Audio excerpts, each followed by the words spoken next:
Assalamualaikum warahmatullahi wabarakatuh. Saya Zefrina Musela akan menjelaskan tentang bagaimana sejarah tentang Benteng Fort Marlborough.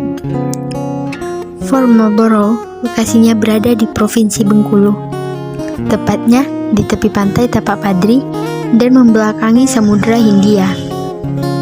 Hanya membutuhkan waktu sekitar 30 menit dari Bandara Fatmawati Soekarno untuk sampai di Fort Marlborough.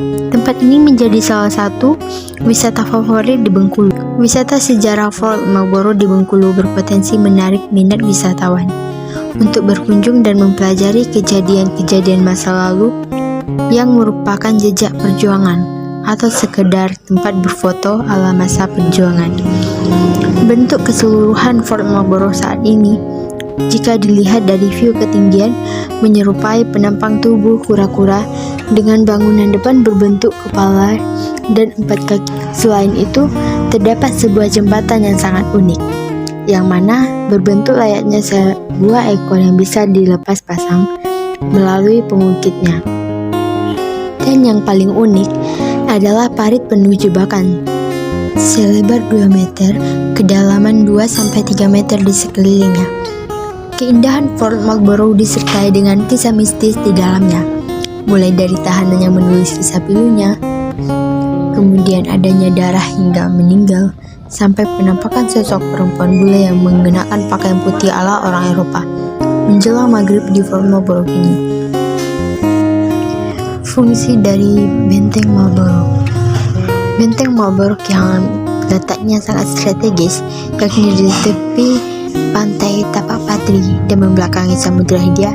Hal ini dimaksudkan untuk memperkuat pertahanan militer Inggris dari ancaman VOC, karena Bengkulu adalah ladang lada terbesar di Sumatera. Seiring perkembangan waktu, bangunan ini difungsikan sebagai pusat perdagangan, fungsi penyimpanan rempah-rempah, pemantau lalu lintas, dan untuk mengawasi pelayaran serta perdagangan di sekitar Selat Sunda. Selain itu, Benteng Marlborough juga digunakan sebagai tempat tinggal pejabat Inggris. Tercatat pada 1792, terdapat sekitar 90 pegawai sipil dan militer yang tinggal di benteng ini. Oleh karena itu, di kompleks bangunan Benteng Marlborough terdapat makam Deputi Gubernur Richard Watts dan Residen Thomas Parr. Ketika jatuh ke tangan Belanda, benteng ini hanya digunakan sebagai markas polisi Belanda.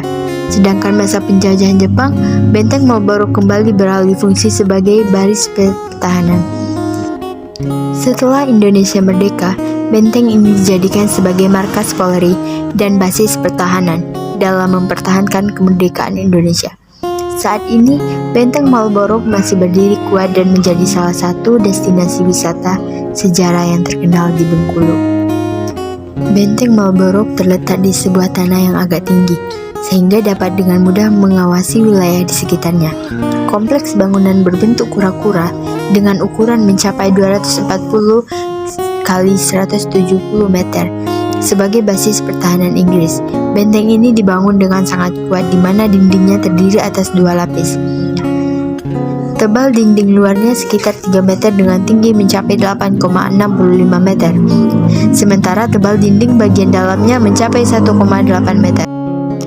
Selanjutnya yaitu fungsi Marlborough.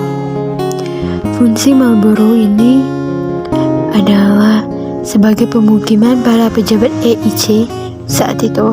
Pada pertengahan abad ke-18, bangunan benteng diperluas dengan adanya beberapa bangunan tambahan. Bangunan-bangunan tambahan itu berfungsi sebagai gudang persenjataan. Kemudian tahun 1803, Benteng Marlborough juga difungsikan sebagai tempat penyimpanan rempah-rempah EIC yang berasal dari seluruh Hindia Timur. Saat Bengkulu dikuasai Belanda melalui Traktat London 1824, Benteng Marlborough tidak lagi difungsikan sebagai benteng pertahanan. Kemudian hingga tahun 1942, Benteng Marlborough dijadikan sebagai markas polisi Belanda hingga wilayah itu direbut oleh Kapang semasa pendudukan Jepang. Benteng ini digunakan sebagai basis pertahanan. Benteng Marlborough sebenarnya juga dilengkapi dengan terowongan bawah tanah yang mengarah ke Pantai Panjang, Tapak Padri, Oleh karena itulah, letak benteng ini adalah tempat yang strategis. Baiklah, sekian pembahasan dari saya. Assalamualaikum warahmatullahi wabarakatuh.